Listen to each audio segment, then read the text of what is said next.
All right, so this is Unit 8. We are doing Algebra 1. This is the review. We're on radicals. All right, so this is the page 766 in the textbook. This is the homework for that. And we are going to be looking at number 8, number 10 through 12. All right, so here we go. So number 8, we have 21 over root 3. You can't have the radical on the bottom, so we're going to get rid of that radical by multiplying both the top and bottom by that bottom. So that's the square root of 3. When I do so, I'm left with a 21 root 3 on the top. On the bottom, the square root of 9. Square root of 9, we should all know is 3, so this becomes 21 root 3 all over 3. And then we have to look to see if we can reduce. And remember, we can only reduce outside numbers with outside numbers, inside numbers with inside numbers. So 21 over 3 is going to reduce here to be a 7 root 3. 21 divided by 3 on the outside. You cannot reduce the root 3 on the inside. Numbers 10, 11, and 12, you have to go through and solve. So number 10 here, we're going to add our 4. Remember, we want to get the radical by itself. And I'm looking at the problem right now, and I realize that I have it written incorrectly. There is no x in it, so let me just make that change quickly. This is actually going to be square root of x. So you're always going to have a radical underneath the, you're always going to have a variable, an x, underneath that radical. So that's what we're solving for. So when we do this, we need to get rid of the 2 and the 4. We get rid of the 4 first by adding 4 to both sides. So when I add my 4, I'm going to be left with 2 root x is equal to 4. We then get rid of the 2, which is attached by multiplication by dividing. So you divide by 2, and you get the square root of x is equal to 2. We get rid of the radical by undoing it, just like we undid the subtraction by addition up here and the multiplication by division. You undo the radical by squaring it. So the opposite of square rooting is to square.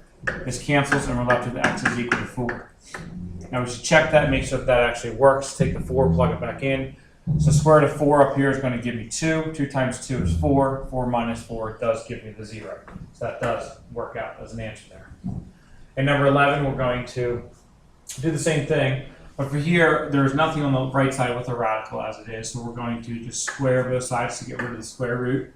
That gives me x squared equals negative 4x minus 4. If you remember what we've said before, anytime you have an x squared, you have to set it equal to 0 when you're solving for the x. So we're going to bring the negative 4x and the negative 4 over to the left side. So you're going to add your 4x to the left side, you're going to add your 4 to the left side, so that gives you x squared plus 4x plus 4 equals 0. We now look to factor this. We get x plus 2 times x plus 2 equals 0. When you factor it, set them equal to 0, and you're going to get x is equal to negative 2 for both. So really, you get one answer there. It's a double root. You have one answer, x equals negative 2. So this answer, before we accept that as our answer, we have to check to make sure that it's going to be accurate. All right, remember, especially when you have an x squared, we said normally you can't accept negatives. This is a negative. I noticed that, so this probably is not going to work. And if you take that negative 2 and plug it in up here, you're going to notice it will not work, because you would have negative 4 times negative 2 is 8. 8 minus 4 is 4. The square root of 4 on the right side would be 2. But then on the left side, when you plug it in, you get a negative 2. So 2 does not equal negative 2. And even before you plug it in, you should know the radical can never equal negative. So there is actually no solution for number 11.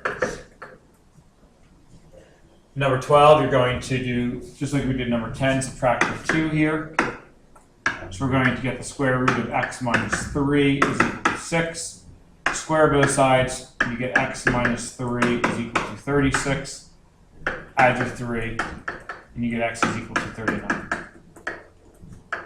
Again, take that, check it, plug it in. 39 minus 3 is 36. Root 36 is 6. 6 plus 2 does give me 8. So that works out.